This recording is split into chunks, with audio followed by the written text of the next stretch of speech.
What's up, everybody? It's your boy Stevie the Black, that's T-E-V-E-E, the Black. I'm back, and I'm here to give you another Austin era pay-per-view review. Today, we're looking at No Way Out of Texas, but we're going to get out of Texas, Chris. Forget that. I mean, it's just because it was in Texas, but we're just going to call it No Way Out 1998, okay? So we had, how many matches we had? 1, 2, 3, 4, 5, 6, 7. We had 7 matches. The final pay-per-view before WrestleMania 14. So, was it good? Was it great? Did it suck? Let's find out. So the pay-per-view kicks off with the Headbangers taking on Goldust and Marc Mero in a tag team match. I gave the match a 3 out of 5. I thought the match was pretty good. It was okay. Last couple pay-per-views, his opening matches, which are supposed to get you hyped up for the pay-per-view, like, oh man, it's gonna be a good show. They've been okay. They haven't been great and spectacular.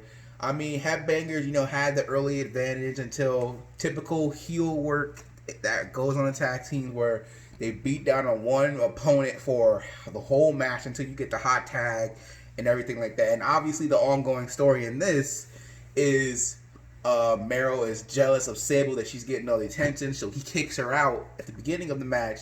And when Goldust's girlfriend / manager tries to intervene and cost the Headbangers the match, because Sable does not like her, she comes back down and tries to fight her, which causes enough distraction for the Headbangers Thrasher to switch with his partner, and he rolls up Mero for the win, and the Headbangers win the opening contest. Then after, Sable tries to get into the fight with her, with Goldust's manager. I can't keep forgetting her name, bro. I'm so sorry. Let me know if you remember her name in the comment section down below. Anyway, so they get into a fight. Goldust gets her out of there, and then Sable's still in the ring. She's arguing with Mero until she subs that man on the ground, and eventually we're leading to the point here where Sable is gonna finally break away from Marc Mero. When that happens, I don't know. But I'm definitely looking forward to it. Next up, we had Penn taking on Taka Michinoku for the light heavyweight championship, aka the cruiserweight championship.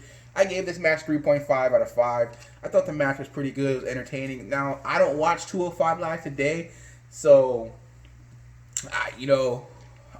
because it really doesn't interest me all that much. Like, every now and then, I may sit down and watch it, and they're good. Like, they're all good. I give them all credit. They're really entertaining. It's just that that's just not really my style. But for overall, this match was pretty entertaining. Jay Lawler and his son Brian Christopher were on commentary with JR. And obviously they're bashing Taka Michinoku the whole entire time. I'm surprised no interference, but we did not get that. Taka Michinoku ends up winning the match, and then he takes out Jerry and his son afterwards. And then he escapes through the crowd. So obviously, they're hot and they're trying to get after him, but he gets away. So again, 3.5 out of 5. Then we get the Quebecers taking on the Godwins in the tag team match. I gave this match a 2.5 out of 5. Like, this match was boring. I was like, I kept looking around at other things. I kept turning it off. I wanted to skip forward this match. This match was not entertaining whatsoever. I don't know who was the heel and who was it. I know typically the Godwins are heels, but I also know the Quebecers are Canadians, and how we Americans, America strong and brave and all that stuff like that. So, and they kept saying, "Hey, how about those Canadians?" So I don't know who was heel, who was face. I don't know. All I know is that this match was boring, and I did not care. Next, we have Jeff Jarrett taking on Bradshaw for the NWA Championship. I gave this match a 3 out of 5. I thought the match was pretty good, pretty entertaining. The ref, he kicks all the NWA associates out, so it's just, oh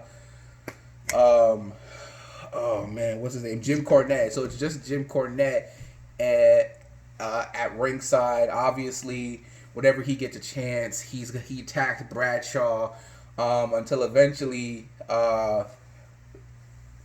I don't know what it is. It's some kind of paddle or something like that. Jarrett gets it and he ends up smacking Bradshaw with it. And the ref, who for the first time, I'm shocked this happened. He has ears, so he's like, yo, what the heck? And he sees his Bradshaw's on the ground, and he's like, oh, you did. He's like, no, I didn't do anything. He's like, no, yes, you did something. I heard it. And he disqualifies Jarrett. So I'm shocked because I'm like, wow, because normally for whatever reason the referees are like deaf, you know, and I've been in WWE shows. It ain't that loud. It can get loud, but it ain't that loud that if someone gets hit in the head, you know, you don't hear anything. I always thought that was kind of the dumb part of wrestling. Like, come on, you can't be that dumb. But after the match, disqualification, Bradshaw tries to beat up Jim Cornette, but the rest of the NWA guys come down and jump him until the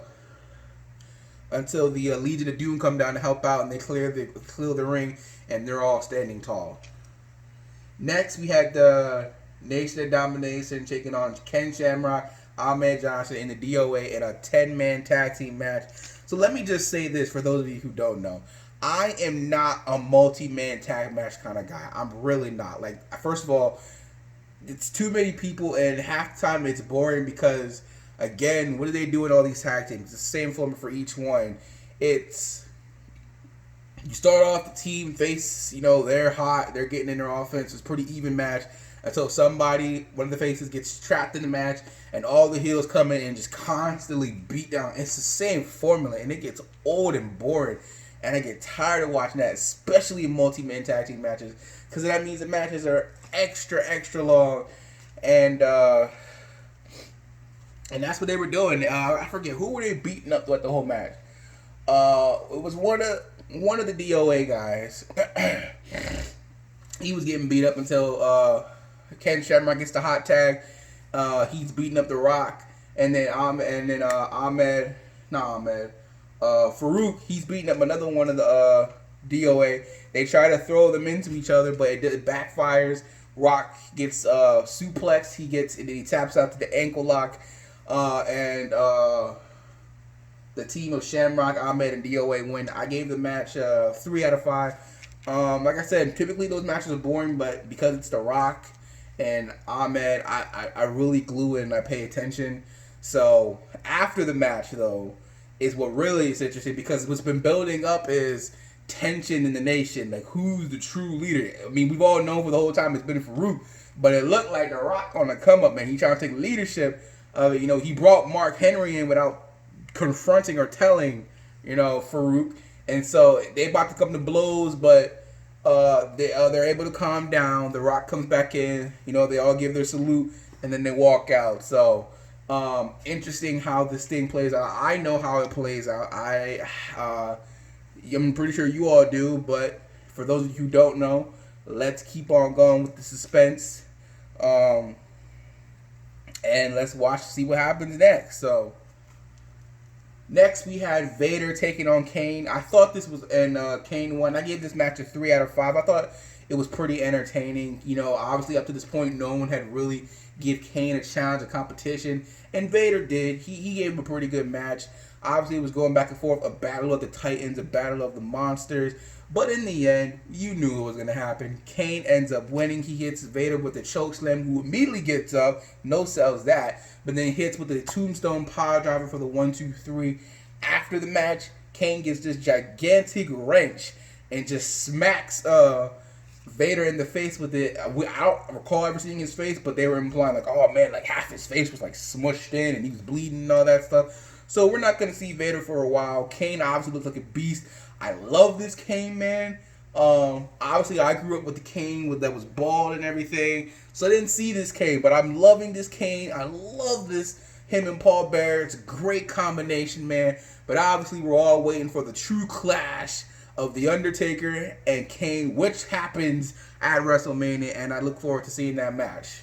It's been years since I've seen that match, and I mean, yeah, I think the last time I saw that match was 2012, and that's when I got the Streak DVD, and because I watched every single one of those matches, and it's been so long, don't remember any bit of it whatsoever.